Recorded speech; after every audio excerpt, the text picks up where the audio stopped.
guys doing? I hope that your Wednesday finds you well and ready for our What's Up Wednesday.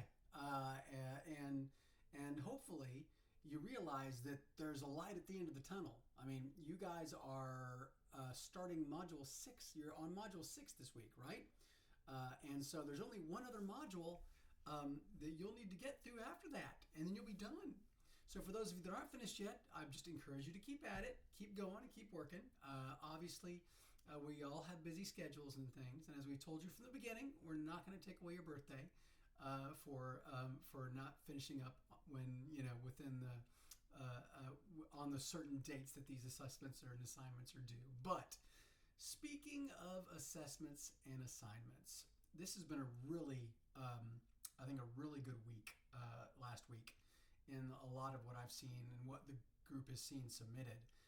Your revision or reviews of some of the assignments that you've worked on in the past and how you might do them differently, absolutely amazing. I saw some great practices in there around repetition, formative, and then letting students have some choice in the assignments that they did. There were some great, really thoughtful ways as well that you guys were thinking about assessment in light of feedback and academic integrity, and aligning with the SLOs that I just thought, that you guys have got this, right? You're doing this already, but hopefully, if anything, it helps you just think about your practice and your process and consider maybe taking a step outside your comfort zone to do some things. Sometimes it's hard. Sometimes we get kind of stuck in what is the easiest path. Sometimes with just a little bit more elbow grease, we can get something truly rewarding for ourselves and the students. So anyway, I love seeing that. I love seeing that in the module. You guys are doing great work. So this week, obviously, we are in collaboration and communication.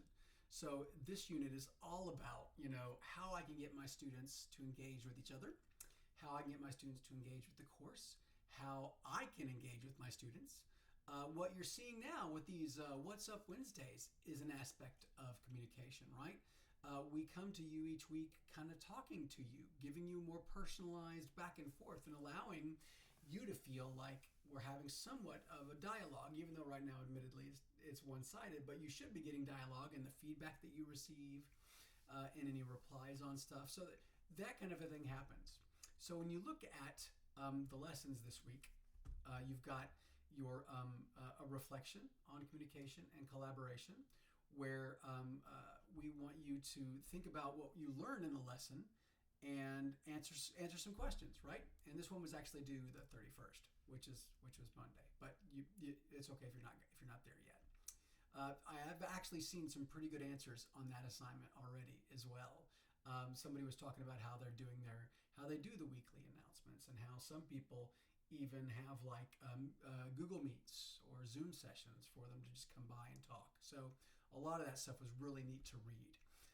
Looking at 13, you've got the benefits of collaborative and cooperative learning. Oh gosh, this is a really neat unit. And I think we're always up against with students is I hate group work, blah, blah, blah, blah, blah. A lot of the problems we have around group work, honestly, deal with explicit expectations and roles, right? And what can we do to assure that students know what their roles are in the group and how they can provide feedback into that group so that they aren't earning a grade based upon someone else's shoddy work, for instance. So alleviating those concerns on the front end can be very helpful and beneficial for your students. But anyway, you've got a reflection in there, and then you've got your put it into practice assignment, where we actually have you do a Socratic questioning exercise with Robert Gagne, which I think is pretty darn cool to do today. It's one of the new tools that we have, and I hope you like it. But anyway, that being said, then you also have a assignment on putting it into practice, collaboration and communication, where you're going to actually apply what you've learned and come up with a course expectations and communication plan, and even a collaborative or cooperative learning opportunity. So read through the assignment, get a feel for it, and that's your put it into practice assignment for the unit. Hopefully you're kind of used to this cadence now and know that you're going to have your reflections and your answers, and then you have that put it into practice assignment to really go and do. So Anyway, that is what's this week. And then honestly, y'all, next week is module 7. And we're done. We're done with the program if you finish up. So it's been great. You guys have been great in this program. Thank you for helping us do this program. We've already taken some of your feedback into consideration as we think about our next cohort of this coming up this summer, and continue to provide it because we want to make this experience worthwhile for you and for your colleagues that will be taking this course after you. So thank you so much for that. So we've talked about where we were. We talked about where we're going. Now let's talk about pop music. No, that's a song. We don't need to talk about that. Let's talk about something that's coming starting tomorrow. So today is Wednesday, April 2nd. Tomorrow is April 3rd. And April 3rd is the release of some new things inside Blackboard. And I want to draw your attention to one in specific that I think is going to be a game changer for you. When students go to look at an assessment now and they want to see what you've said about it, they have to click review. When they do, when they click review on a specific bit to get access to your feedback and see their grade and stuff, they actually turn on a flag that will show up under the student view in the course. So I can literally go look under the student's view in my gradebook and see what feedback my student has seen. So in this case, I see that assignment has been completed and reviewed. So I know that Frederick actually has read my feedback. What a powerful tool, right?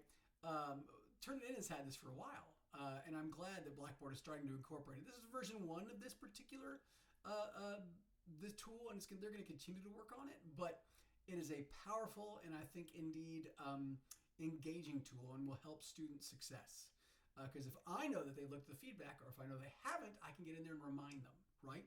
I can give them those little nudges that students need from time to time. So that's big. I think that's really big. Now, as I think about the content that's coming up in April that you've got that's going to be available, remember, you can go to your organizations in Blackboard and go to the instructor support org and access our module on what's new in Ultra, and then go for new features coming soon, and it will give you the list of the April features, right?